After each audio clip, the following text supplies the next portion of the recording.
Je suis enfant de Dieu, je suis à lui. Un professeur d'université à qui l'on demandait pourquoi il avait cessé d'enseigner les adultes pour enseigner des enfants répondit: si vous désiriez graver votre nom sur de la brique, le feriez-vous avant ou après que la brique soit cuite? C'est la question que je vous pose. Avant. Et pourquoi? Parce que la brique est encore fraîche. Et là, vous pouvez manipuler cette brique comme vous le voulez et vous pouvez donner la forme que vous voulez. Et c'est comme ça avec les enfants. Tant qu'ils sont encore petits, nous pouvons leur enseigner la parole de Dieu. Et quand ils vont être grands, ils vont marcher sur cette parole de Dieu. Le Seigneur vous bénisse.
Un zoom là. Le mieux de zoom.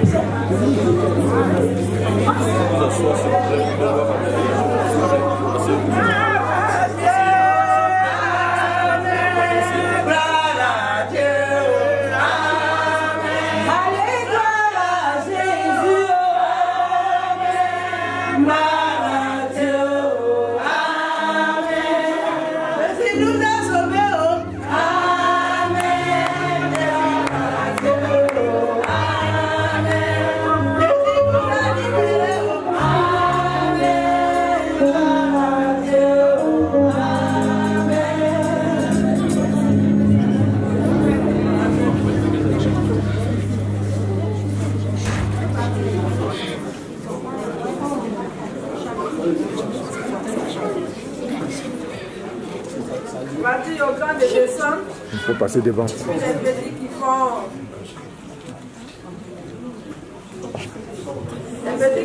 Je suis un enfant reste pour leur récit.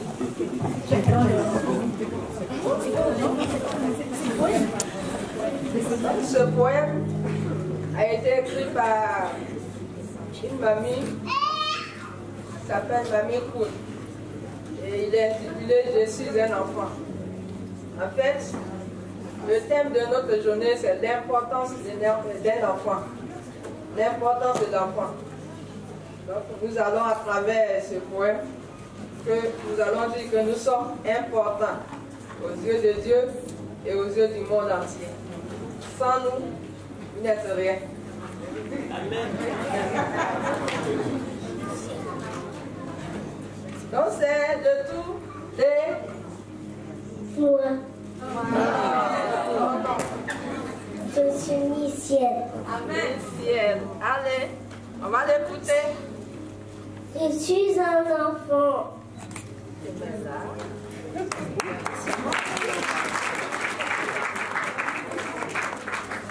Je suis un enfant.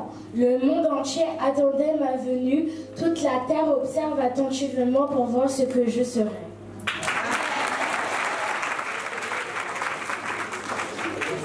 Je suis un enfant. Me voici dans votre monde auquel je ne comprends encore rien. Pourquoi suis-je là? Je ne sais. Je vins, je ne sais. Je suis curieuse, tout m'intéresse. Tu vas le prendre plus fort que ça. Je suis un enfant. Me voici dans votre monde auquel je ne comprends encore rien. Pourquoi suis-je là? Je ne sais. Je vins, je ne sais. Je suis curieuse, tout m'intéresse.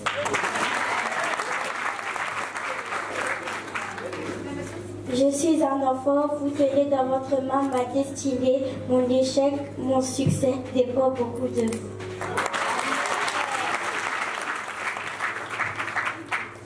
Une civilisation est aussi là sur le plateau de la balance, car de ce que je serai dépend le monde de demain.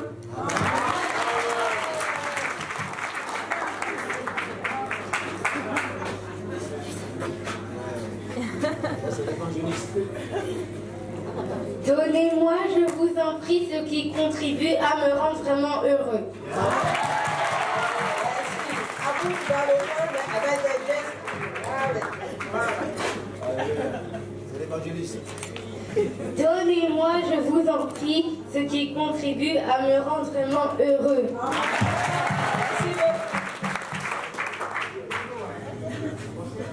Formez-moi afin que je sois en bénédiction pour ce monde. On reprend. Formez-moi afin que je sois en bénédiction pour ce monde.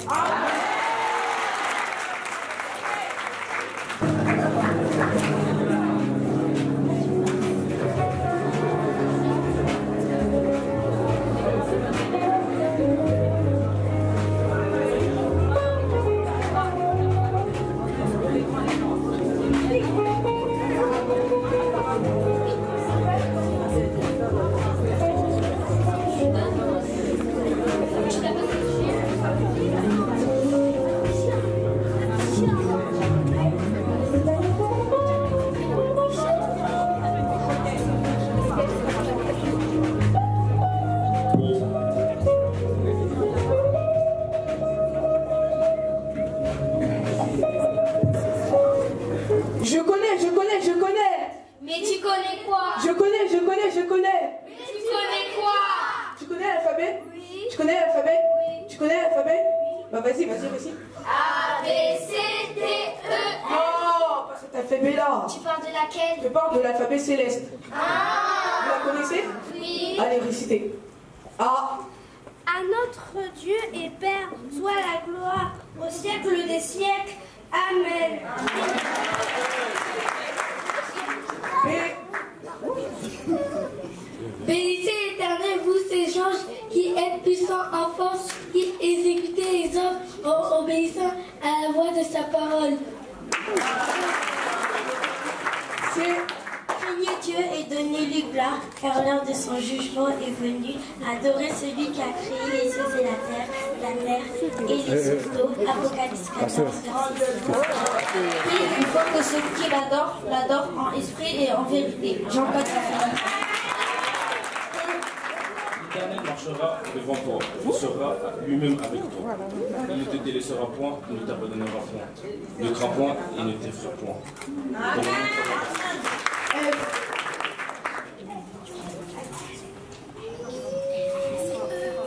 Fortifie-toi et prends courage, ne t'effraie point et ne t'épouvante point, car l'Éternel ton Dieu est avec toi dans tout ce que tu entreprendras. Josué 1, verset 9.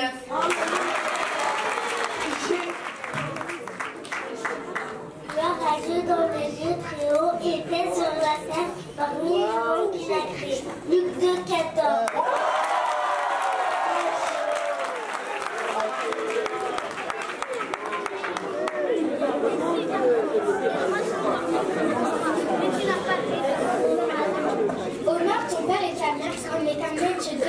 pardonné, afin que tes jours se prolongent et que tu sois heureux dans le pays que l'Éternel t'a donné.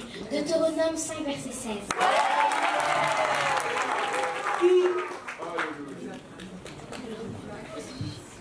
Il n'y a donc aucune condamnation pour ceux qui sont en Christ. Romains 8, verset 1.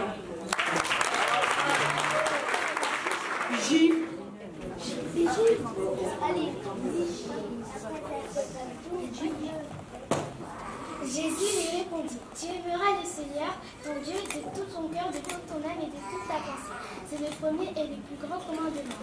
Et voici le second qui lui est semblable. Tu aimeras ton prochain comme toi-même. De ces deux commandements dépendent de toute la loi et les prophètes. Matthieu 22, verset 33.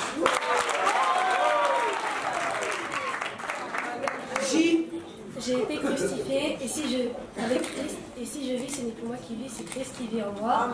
Et si je vis maintenant dans la chair, je vis dans la foi au Fils de Dieu qui m'a aimé et qui s'est livré lui-même pour moi. Galates 2, verset 20.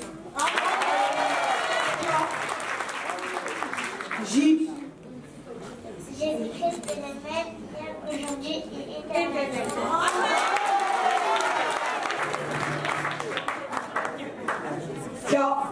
Car un enfant nous est né, et un fils nous est donné, et la domination reposera sur son épaule. On l'appellera admirable, conseiller, Dieu puissant, Père éternel, prince de la paix. Ésaïe 9, verset 6.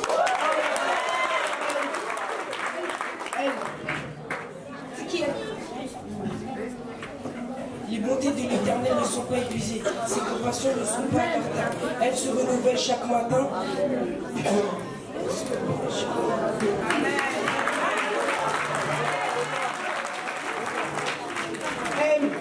Maintenant, dans ces trois choses demeurent la foi, l'espérance, la charité, mais la plus grande de ces choses, c'est la charité.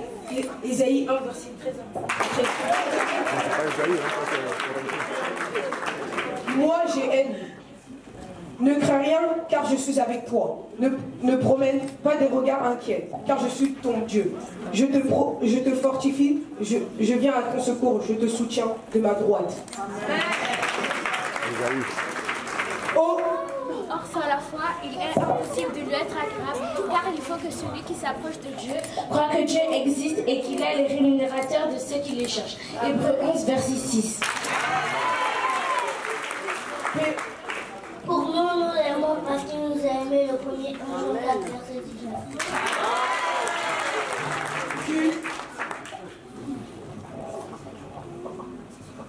Quand je marche dans la détresse, tu me rends la vie, tu portes la main contre la colère de mes ennemis et ta main droite me sauve. Psaume 138, verset 7. Rendez grâce en toutes choses, car c'est à votre égard la volonté de Dieu en Jésus-Christ.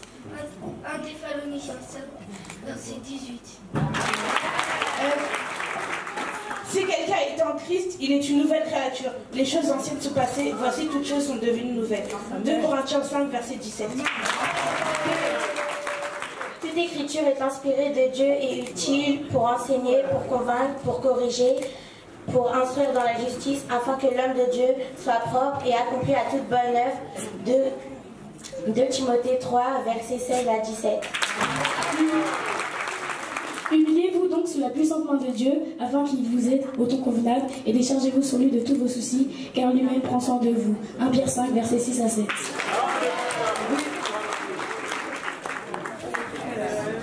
Voici, je me tiens devant la porte. Je frappe. S'il entend ma voix Le micro. et qu'il coupe la porte, je rentrerai avec lui, je soupe avec lui et lui avec moi.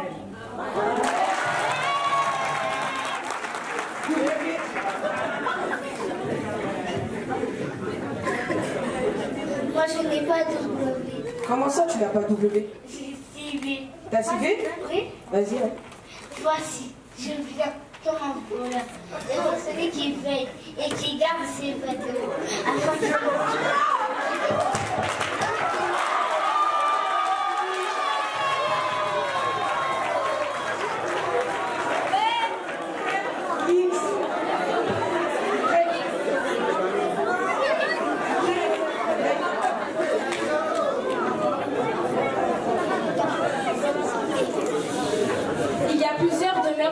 maison de mon père. Si cela n'était pas, je vous aurais dit, je reviendrai.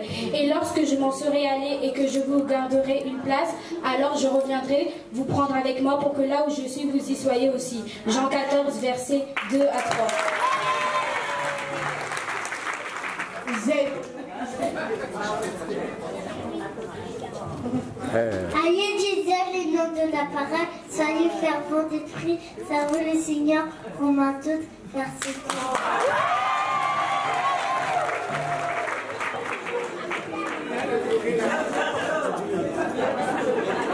Continue, mon petit.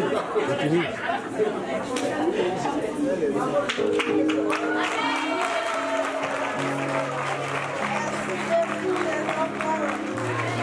Voilà Jésus.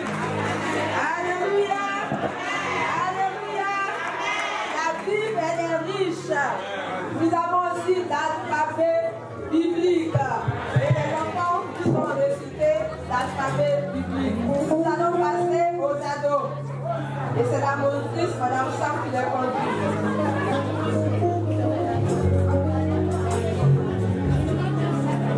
Je donne le micro au dirigeant pour un chant.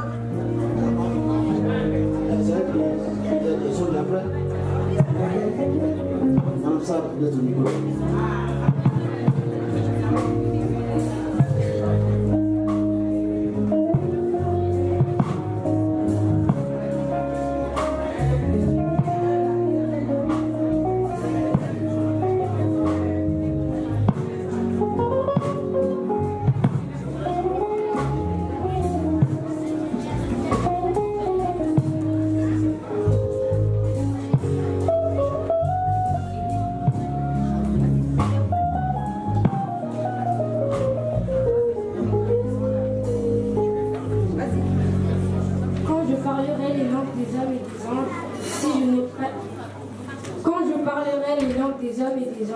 Si je n'ai pas l'amour, je suis un errant qui résonne, une cymbale qui retentit.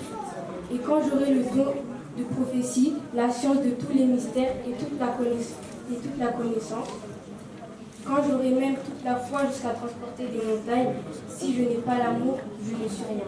Et quand je distribuerai tous mes biens pour la nourriture des pauvres, quand je livrerai mon corps pour être brûlé, si je n'ai pas l'amour, cela ne me sert à rien.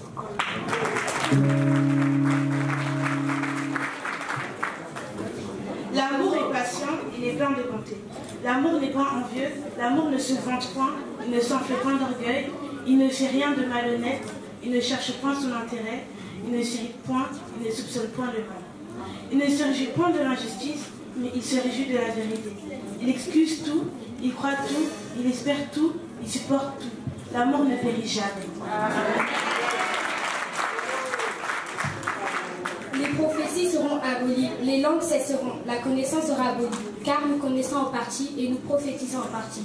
Mais là, ce qui est parfait sera venu, ce qui est partiel sera aboli. Lorsque j'étais enfant, je parlais comme un enfant, je pensais comme un enfant, je raisonnais comme un enfant. Lorsque je suis devenue femme, j'ai fait disparaître ce qui était de l'enfant. Aujourd'hui, nous voyons au moyen d'un miroir, d'une manière obscure, alors nous verrons face à face. Aujourd'hui, je connais en partie, alors je connaîtrai comme j'ai été connue. Maintenant, donc, ces trois grandes choses demeurent. La foi, l'espérance, l'amour, mais la plus grande de ces choses, c'est l'amour.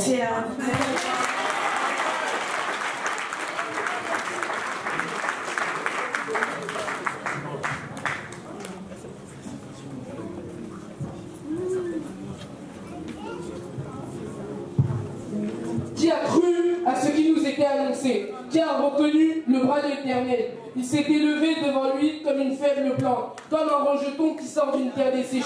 Il n'avait ni beauté, ni éclat pour attirer le regard, et son aspect n'avait rien pour nous plaire.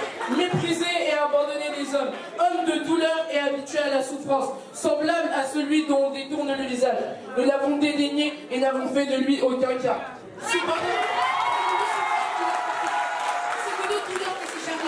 Il l'avait considéré comme puni, frappé de cœur et humilié. Mais il était blessé pour nos péchés, brisé pour nos iniquités. Le châtiment qui nous donne la paix est tombé sur lui. Nous étions tous errants comme des brebis. Chacun suivait sa propre voie et à la faute tombé sur l'iniquité de nous tous.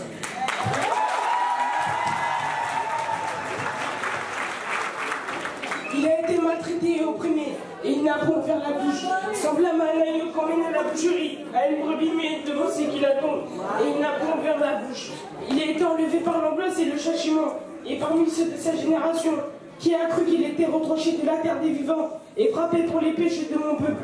On a mis son sépulcre parmi le méchant, son tombeau avec le riche, et quoi qu'il n'eût pas commis de violence, et qu'il n'eût pas commis de fraude dans sa bouche. Il a plu à l'Éternel de le briser par la souffrance, de le semblable à ce...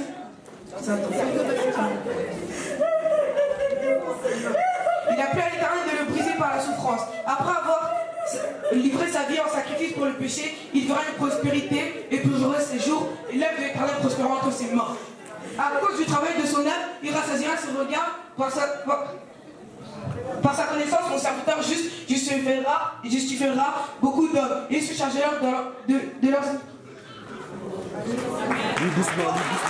C'est pourquoi je lui donnerai sa part avec les grands. Il partagera le butin avec les puissants, parce qu'il s'est livré lui-même à la mort et qui a été mis au nombre de malfaiteurs, parce qu'il a porté le péché de beaucoup d'hommes et qu'il a intercédé pour les coupables. Ésaïe 53, versets 1 à 12.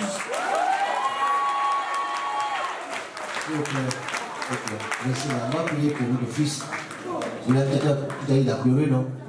Voilà. Oui, donc il a pleuré. Tu n'es pas le plus mauvais, hein? Tu es le meilleur, tu as compris? Tu es le meilleur, il ne faut pas pleurer, hein? La prochaine fois, tu as bien fait même. Merci Seigneur pour le fils, nous demande de le bénir, Seigneur, et qu'il ne repart pas de celui-là avec la tristesse, mais nous demandons qu'il soit le plus heureux. Car Seigneur, c'est toi qui le bénis, il a bien fait, Seigneur, bénis chacun de ses enfants, et que ta grâce repose sur lui, Père, au nom de Jésus. Amen. Amen.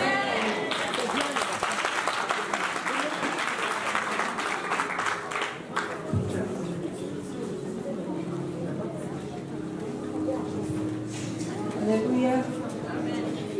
Oui, le Seigneur a pris nos fardeaux à la croix de Golgotha.